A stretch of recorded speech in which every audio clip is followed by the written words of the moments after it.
Donald Trump abruptly and on Twitter canceled a planned state visit to Denmark, apparently because the Danish Prime Minister didn't want to talk about Greenland and selling it to the United States.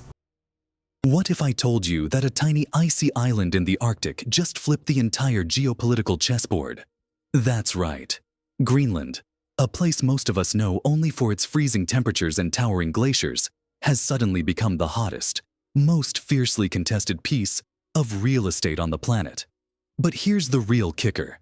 It's not the United States that's securing control over Greenland. It's Canada. Sounds unbelievable, right? Stick with me, because what happens next will completely change the way you view global power dynamics. The US got blindsided in a way no one saw coming. Welcome to the channel.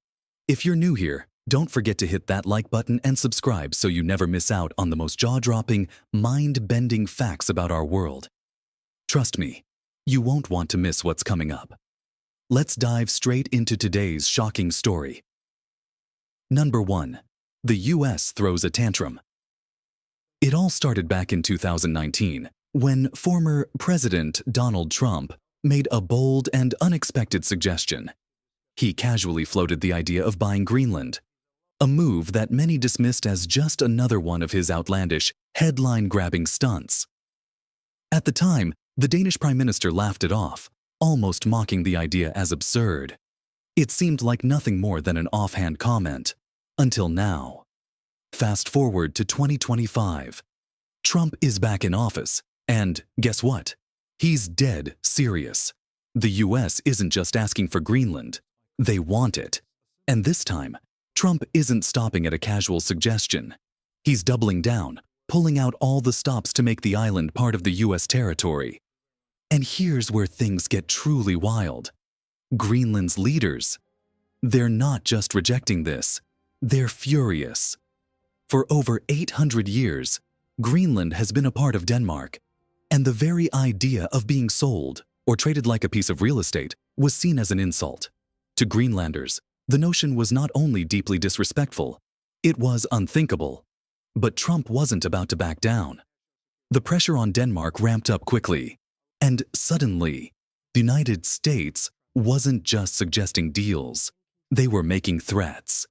The idea of annexing Greenland was on the table. The audacity of the proposal shocked the world. But what happened next? Well, it wasn't just a political move. It was a gamble that would change the Arctic forever. Number 2. Greenland's surprise ally. Enter Canada. While Washington was busy flexing its political muscles, making bold threats and headlines, something shocking was happening in the shadows. The US had its eyes firmly set on Greenland, but little did they know, someone else was quietly making moves behind the scenes. And no, it wasn't another superpower. It was Canada.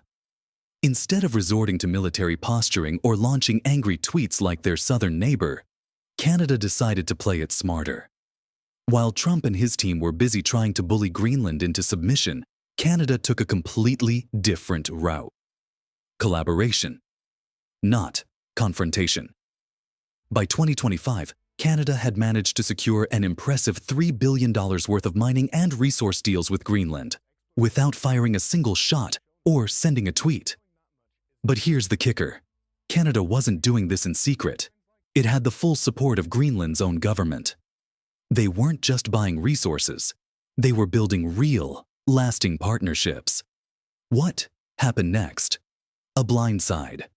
The United States, obsessed with Greenland's strategic location and its vast natural resources, was caught completely off guard. While Washington focused solely on securing sovereignty, Canada slipped under the radar, securing not just access to Greenland's riches, but a massive stake in the island's future.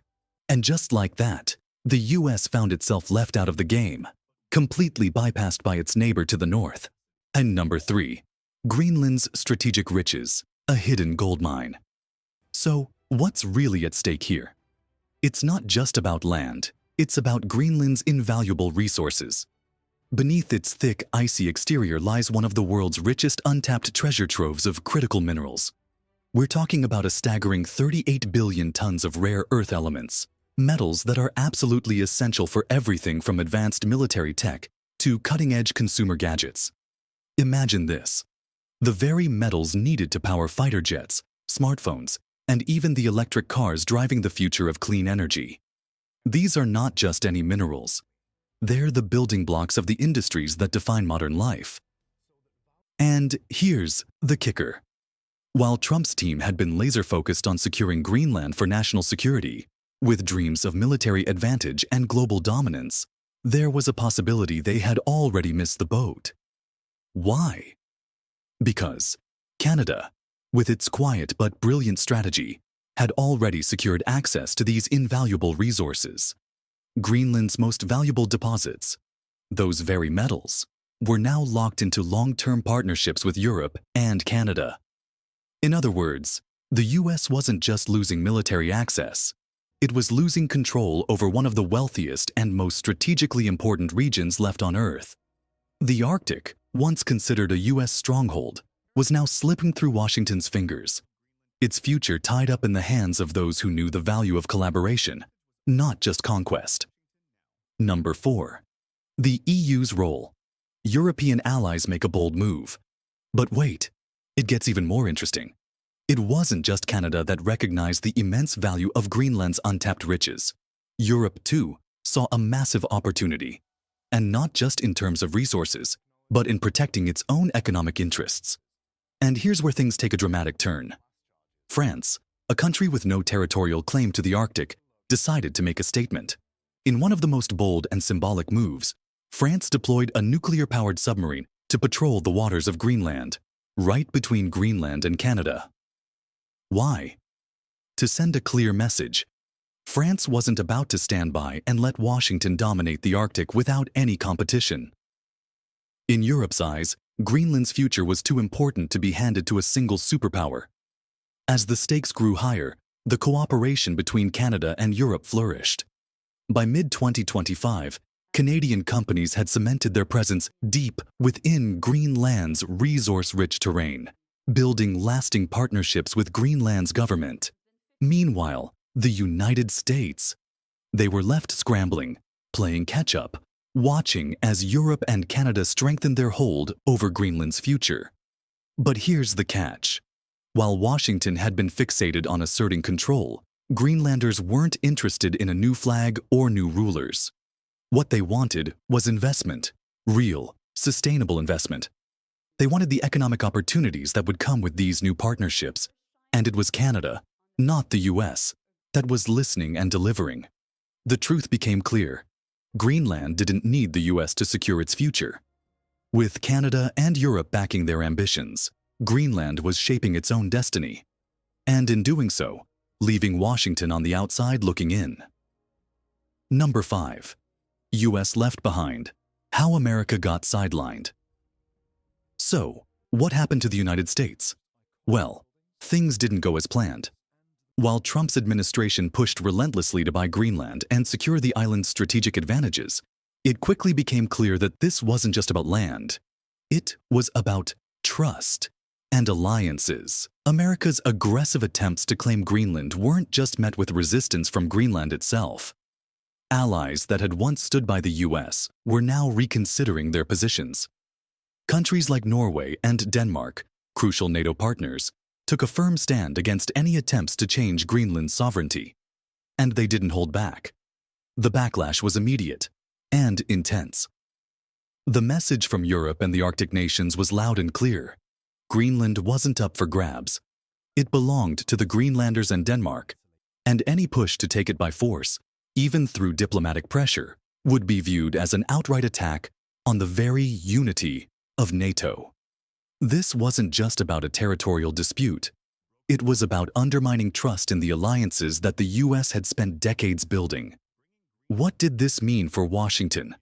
Not only was the US losing its grip on Greenland, but it was also losing something far more valuable: the trust and cooperation of the very allies it needed to maintain Arctic dominance.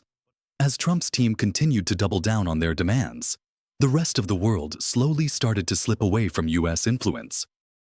The consequences were real, and the US was now playing catch-up in a region it once dominated.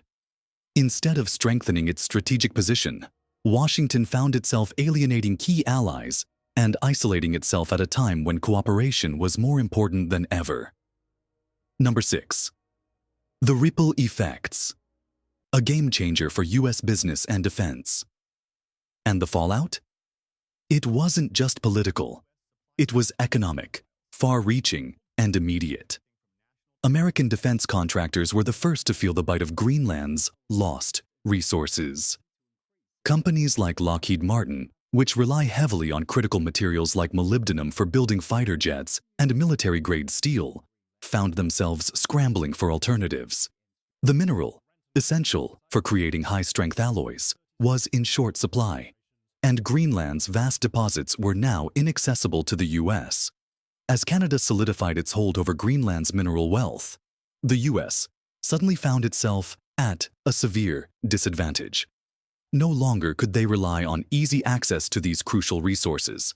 The race to secure vital materials was on, and the U.S. had fallen behind. But it didn't stop there. The ripple effects stretched far beyond defense contracts. Tech industries, the backbone of America's innovation, weren't immune either.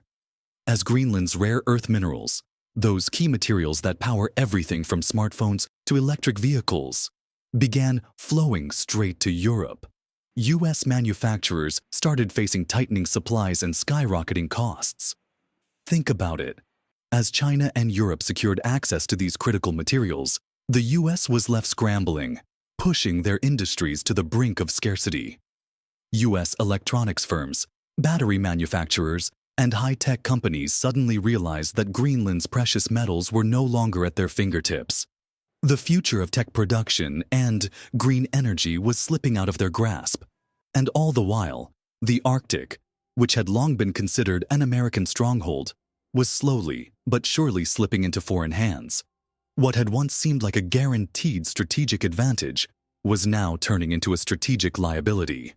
The balance of power in the Arctic had shifted, and the U.S. was losing ground. Fast. Number 7. The real winners. Greenland's transformation. But here's the twist no one expected. Greenland came out stronger than ever. Not only did they fend off Trump's advances, but they also secured an economic future with European and Canadian support. Greenland's government passed laws requiring that mining companies invest in local communities, and a large portion of profits would go to the island's long-term development fund. This wasn't just about resources. It was about Greenland's autonomy.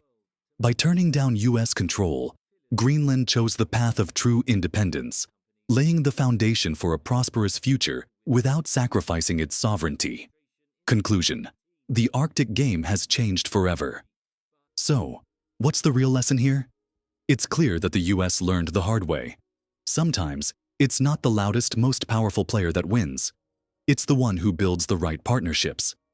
Canada and Europe proved that in the Arctic, cooperation can outshine coercion. Greenland's journey from a small, remote island to a strategic player in global politics might be remembered as a turning point in Arctic history. The balance of power has shifted, and if the U.S. wants to regain its influence, it's going to need to change its approach. This isn't over yet, but it's certainly no longer just a battle between superpowers. Greenland's fate will now be shaped by countries that understand the value of collaboration, not domination. And one thing's for sure, this is just the beginning. Don't forget to hit like and subscribe to stay up to date on how global power plays like this are shaping the future. You won't want to miss what's coming next. Thanks for watching.